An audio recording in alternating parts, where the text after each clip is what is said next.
Iran మీద America, Israel ఏ లక్ష్యంతో యుద్ధం మొదలెట్టారో అన్నది బహుశా వాళ్ళకన్నా క్లారిటీ ఉందో లేదో తెలియదు కానీ, ఇప్పుడు యుద్ధం దాదాపు 40 రోజుకు చేరుకుంటున్న క్రమంలో అమెరికాకు ఈ యుద్ధం ముగింపుకు కావాల్సిన ఒకే ఒక పరిష్కారం ఏంటంటే, వాళ్ళ ఇగో సాటిస్ఫై అవ్వాలి.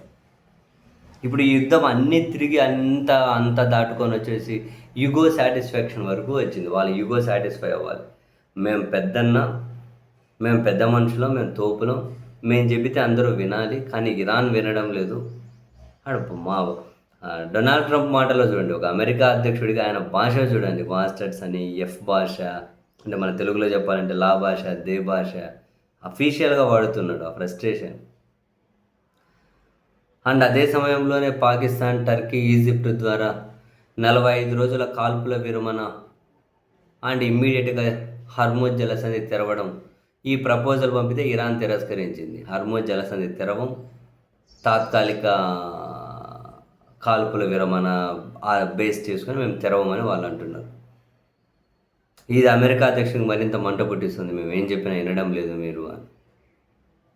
మమ్మల్ని మా మీద ఇంత పాసిఫికంగా యుద్ధం మొదలెట్టిన తర్వాత కండిషన్లు మీరు కాదు మేము పెడతామని ఇరాన్ ఈసారి 10 కండిషన్లు పెడుతుంది.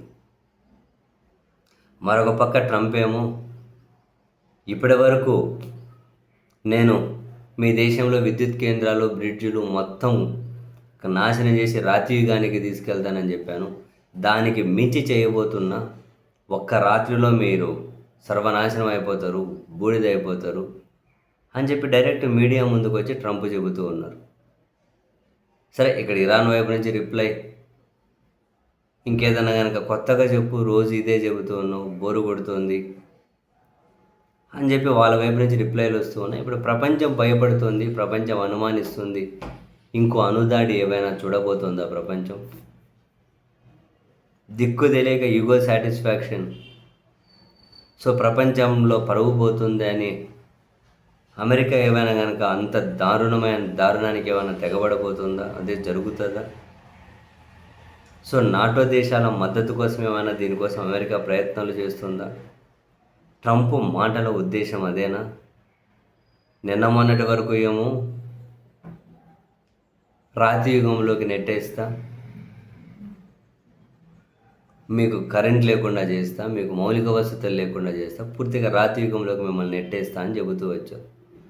ఈసారి అంతకు మించి నేను అదేదో చెప్పను, కానీ ఒక్క రాత్రిలోనే మీరు మొత్తం నాశనం అవ్వబోతున్నారు. మీరు అసలు చాలామంది చిత్రపటం ఏమంటారు అంటే ప్రపంచ పటంలోనే లేకుండా చేస్తా అంటూ ఉన్నారు. మొత్తం చెప్పలేనంత వినాశనం చూపెడతా అంటున్నారు. సో ప్రపంచం అనుమానిస్తుంది, నిజంగానే అదే జరిగితే మధ్యప్రాచ్యం ఏమైపోతుంది? ఇప్పుడు అమెరికా ఒక యుగో సాటిస్ఫాక్షన్ కావాలి. అంటే అమెరికా యుగోని సాటిస్ఫై చేసేకి ఇరాన్ పూర్తిగా లొంగిపోయి హర్మోజ్ జలసంధిని తెరవాలి. సరే, యుద్ధం ముందు హర్మోజ్ జలసంధి తెరిసే ఉంటే స్వేచ్ఛగానే ఉండే. ఇప్పుడు 40 రోజులు యుద్ధం తర్వాత అది హర్మోజ్ జలసంధి తెరవడం కోసమే అమెరికా నానా కష్టాలు పడుతుంది, ఇరాన్తో తెరిపించడం కోసమే. సో ఆశ్చర్యం అనిపిస్తుంది. అండ్ ఇరాన్ యుద్ధం మొదలవ్వకముందు ఎక్కడే కూడా అణుదాడులు అనే మాట, మళ్ళీ జరుగుతాయనే మాట లేకుండా ఉండే. ఇప్పుడు ఏమైనా నిజంగానే అంతకు తెగబడితే ఏంటి పరిస్థితి? ఏం జరగబోతుందో తెలియదు. డొనాల్డ్ ట్రంప్ ఏమో ఒక్క రాత్రిలోనే ఏ ఏ ఏ రాత్రి అయినా కావచ్చు, మీకైతే కాలరాత్రి అంటూ ఉన్నారు. ఈ మాటల ఉద్దేశం అదేనని చెప్పి ప్రపంచం భయపడుతూ ఉంది. మరి బెదిరించడం కోసమేనా, లేకుంటే పెద్దన్న అని వాళ్ళ పేరు నిలబెట్టుకోవడం కోసం అండ్ ప్రపంచాన్ని బెదిరించడం కోసం ఇట్లా ఒక దేశాన్ని ఏమైనా నాశనం చేయబోతున్నారా? తెలియదు.